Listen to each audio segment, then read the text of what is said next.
The message on my smartphone took me by surprise. My lover is pregnant, so we're getting a divorce. Review the court papers and respond ASAP. Pack your things and leave quickly. I stared at the screen, stunned. He'd been having an affair, and now this. The news of a pregnancy. I tried calling him repeatedly, but he never answered. All I could manage was a simple yes. A month later, after moving out and without saying anything further, I began receiving persistent calls from my ex-husband, whom I had not spoken to since.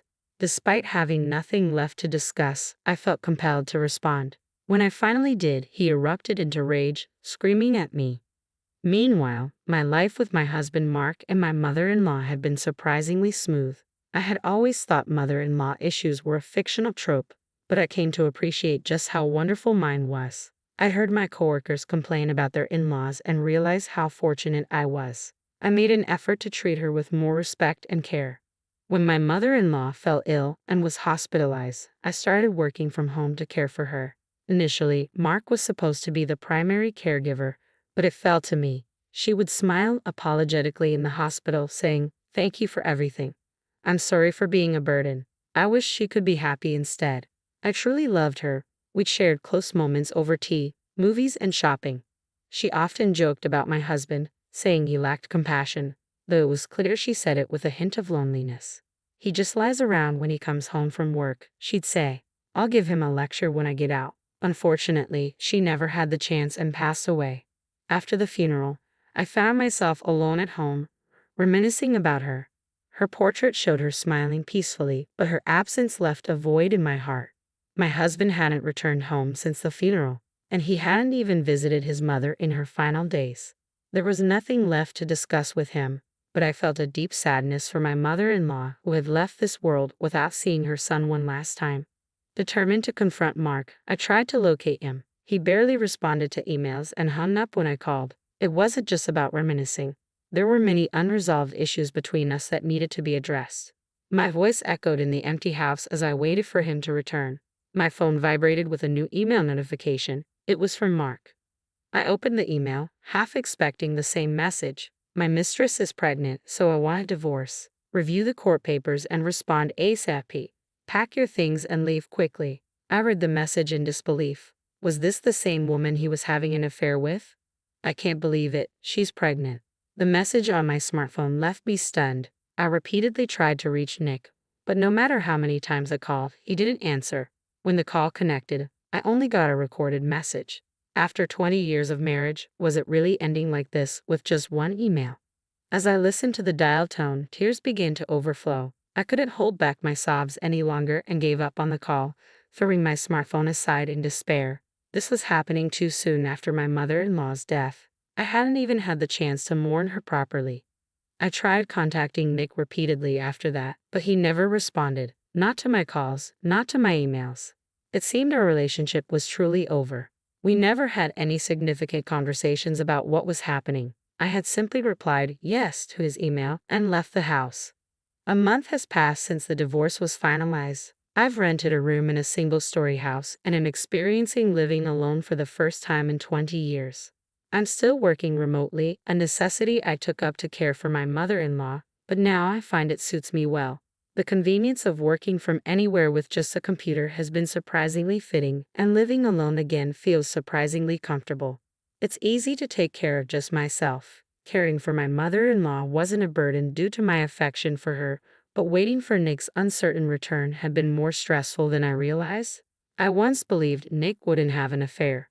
Friends had asked if I had doubts about him, but I laughed it off, thinking he wasn't the type. Now, I've painfully realized that people change. The Nick I was initially attracted to was diligent and loving, although not very successful in his job. Over time, he changed, but the shift was so gradual that I didn't notice it. I should have recognized it when he left all the responsibilities to me. The kind of Nick I once knew no longer exists. Reflecting on it now seems pointless. What I need is a break. As I stood up, trying to lift myself out of my gloomy thoughts, I decided to make some coffee and enjoy the cake I had bought yesterday. The perks of working from home, I mused. As I hurried back to my seat with a cup of coffee and a slice of cake, I savored each bite, feeling quite content, a sign that my mood had improved significantly. My feelings for Nick had completely cooled off. Just as I was pondering this, my smartphone vibrated. I glanced at the screen and saw Nick's name. I didn't want to let him ruin the uplifted mood I had finally achieved, so I chose not to answer. He had ignored my repeated calls before, so ignoring his call now felt like giving him a taste of his own medicine. An eye for an eye, I thought, justifying it to myself. Busy with work, I set my phone to silent mode and placed it a little out of reach. After enjoying my cake, I tried to focus on my tasks, but concentration eluded me. My phone kept vibrating incessantly. As soon as one call ended, another began, causing the phone to buzz repeatedly. Finally, I gave in and answered. "Hello," I began. "What do you think you're doing?" Nick interrupted loudly, cutting me off before I could greet him properly. "I'm about to be kicked out of the tower apartment. Explain this to me." I sighed. I've been wanting to talk to you about that, but he wouldn't answer my calls or reply to my emails. Blaming me is unfair. His yelling from the other end made me shake my head in exasperation. Was he always this difficult? If things continued like this, I might really have to leave. "What did you do?" he demanded. "I sold the apartment," I replied with a sigh. "Sold it." His voice, initially taken aback, seemed to calm down a bit. "Don't joke with me. That's my tower apartment. Just because we're exes doesn't mean you can do whatever you want." "Your wife is pregnant," I retorted. "Your wife?" "I admire your nerve to say that to me. You know I tried to contact you multiple times, right? Have you forgotten how you ignored all of that?" He probably thought I wasn't angry since I left him quietly, but who wouldn't be angry in such a situation? "I had tried calling and emailing you multiple times about something important. If only you had responded." "Well, I'm busy with work now, so I'll be hanging up. Goodbye." Ignoring his continued shouting, I ended the call. How self-centered could he be? My phone started vibrating again, flashing Nick's name on the screen. Unwilling to answer, I tossed the phone onto the bed and managed to get back to work. I understood why Nick was so anxious, though. Rumor had it that his mistress was a much younger and charming woman. Could such a girl really be attracted to an ordinary man? I had been viewing the situation cynically, assuming it was all about money. For the past few years, Nick hadn't contributed to our living expenses, so perhaps he was spending that money on his mistress. It made sense why he seemed affluent, living in a high-rise apartment. No wonder he appeared attractive to her, even though he wasn't particularly handsome. It turns out, right after moving in, he nearly got kicked out and no longer had the financial ease he once enjoyed. This must have been an unexpected blow for his mistress. Nick was desperate not to fall out of favor with his new wife. In reality, the apartment we lived in belonged to my mother-in-law. She bought it when we decided to move in with her after getting married. I was impressed by her bold decision. "You're newlyweds, but if you're going to live with your mother-in-law, at least I want you to live somewhere nice and convenient," she had said. I was surprised when she actually bought that apartment. Since then, Nick had pretentiously referred to it as the tower apartment. It always felt odd and even uncomfortable when he'd say, "I'm going back to my tower apartment." I remember struggling not to laugh out loud. So, hearing that he was kicked out of the tower apartment might seem funny from the outside, but it was serious for Nick. Meanwhile, my phone on the bed continued to vibrate incessantly. I wondered if Nick felt the same way when he kept receiving calls from me. The thought made me pause my typing. Was my behavior mirroring his? The idea annoyed me instantly. Why was I so irritated? Quickly, I stood up, grabbed the still vibrating phone, and answered the call. "Stop it. What do you want?" I demanded.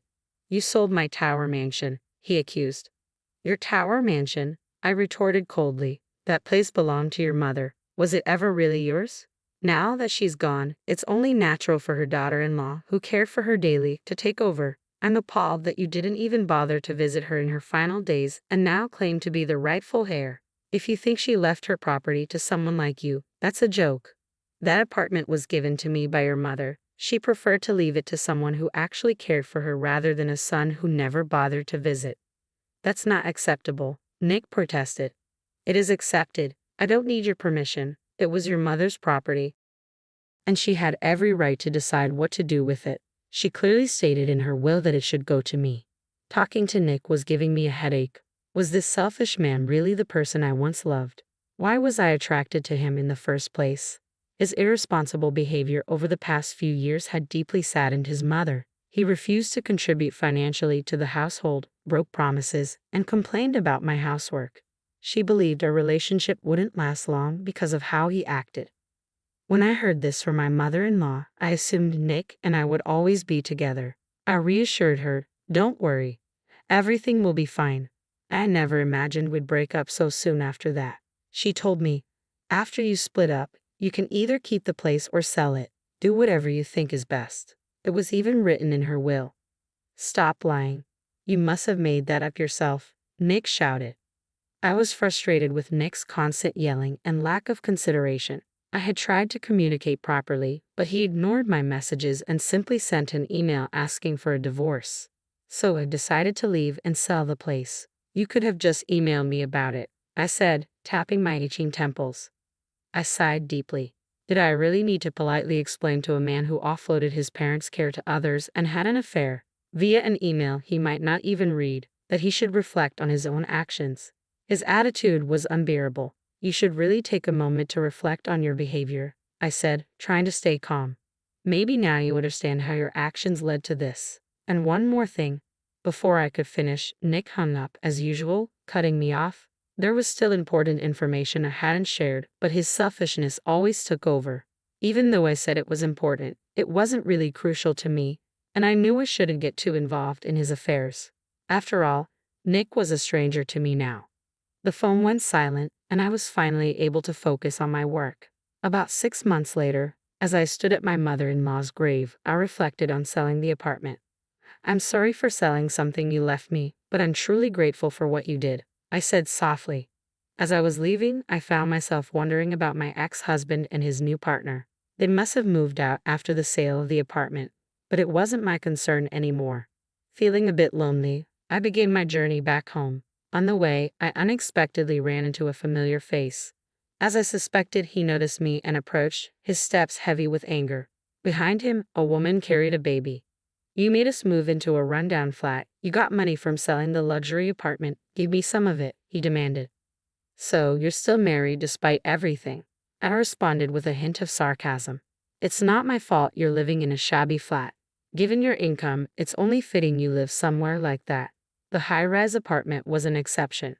I turned to his young wife. "You really missed out. You were drawn to his wealth, but now he's just an ordinary man," I added, unable to hold back the harsh words. I couldn't help but feel cynical. If you hand over the money, everything will be solved. But it's pitiful for Naomi and the child, don't you think? "Yes, I'm postpartum and not feeling my best," Naomi said, her voice tinged with sadness. "It's just too disheartening to have to live in such a dreadful place, especially for this child." I understood her frustration, given the context. It made sense now, hearing her words from someone who might have an affair. Indeed, it must be a traumatic experience for the child to have you as a parent. "If you want to improve your living conditions," I said, "why not look for a part-time job? You need to live within your means." Their eyes widened in surprise, and they protested vehemently. They argued that a high-rise apartment lifestyle suited them, but I wasn't inclined to listen to all their excuses. From what I gathered, they seemed to overestimate their situation. Despite already living in a modest flat, they had such inflated self-esteem. "How honorable can someone who has an affair really be?" I asked, my voice unexpectedly cold and sharp. "First of all, do you even realize that today is your mother's death anniversary? And yet, here you are, making demands." When I glared at him, he retorted, his voice trembling, "But I can't help it. I don't know your address." "Stop being so shameless," I snapped. "This is pitiful. Even the worst person who had an affair might have been forgiven if they showed some compassion for the deceased." Taking a deep breath, I glanced at Naomi and the baby she was holding before turning back to Nick. "There's something important we need to discuss," I said, ready to address the issues at hand. I hadn't had the chance to fully explain before Nick cut me off during our last call. There was something important about that baby I needed to address. There's a strong possibility it might not be his child. Nick's anger flared up again. "Don't say such ridiculous things. You think you can just say whatever you want." His voice was heated, but he was clearly rattled. In contrast, Naomi's face had gone pale, showing unmistakable concern. "It's clear to anyone that we couldn't have children," I continued. "That's why I had it checked out. I wanted a child, so I saw a doctor, but they found no issues with me. I asked you multiple times to go to the hospital, but you never went. So what are you implying?" But it's my fault because there's nothing wrong with me. Nick's mocking smile only deepened my frustration. Of course, there's more to the story. You had a high fever as a child, didn't you? Your mother told me that could have caused your infertility. What are you talking about? Nick demanded. The reason your mother gave me the apartment wasn't just gratitude for living there, I explained. There was a bigger reason. It was out of guilt. She felt it was her fault you couldn't have children. She apologized to me for not being able to give me grandchildren. It's not confirmed that your infertility is the cause, but maybe you should consider getting a DNA test done. Nick, who had been listening quietly, lost all his initial momentum. In a somber tone, he told Naomi, "Let's go," and started walking away. As I watched him leave, I remembered something crucial and called out, "Oh, and I'll be demanding alimony for the mental distress, just so you know." With those final words, it felt like the whole ordeal was coming to a close.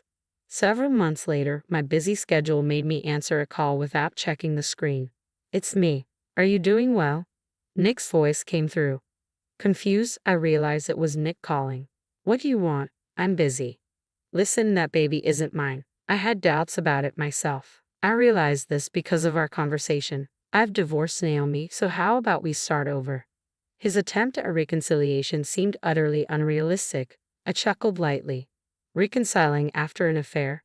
That's unthinkable. I can tell you're probably struggling living alone and just want to rely on me. I might consider hiring you as my secretary. My affection for Nick had vanished completely, but he was still the only son of my mother-in-law. I thought I was being as generous as possible, but Nick wasn't pleased. "Are you mocking me? Being your secretary? This is your last chance for reconciliation." "I don't need such an opportunity," I replied. "Honestly, you should look at things more objectively." Before I could finish, the call was abruptly cut off. How childish to hang up just because he didn't like my response. Despite my good intentions, he seemed to underestimate them. He would probably continue living in a shabby flat, which was no longer my concern. After blocking all contact with Nick, I returned to my work. I had started a new business with the funds from selling the apartment, establishing a company to support my livelihood. My experience in caring for my mother-in-law and my natural business acumen paid off. The business grew rapidly, and I now had a team of staff members. It's all thanks to my kind mother-in-law. No matter how busy I get, I always make time to visit her grave on the monthly anniversary of her death to express my gratitude for the happy days she helped provide. Nick won't know, but I'll be back next month. With renewed enthusiasm, I focus on my work, determined to make the most of my new life.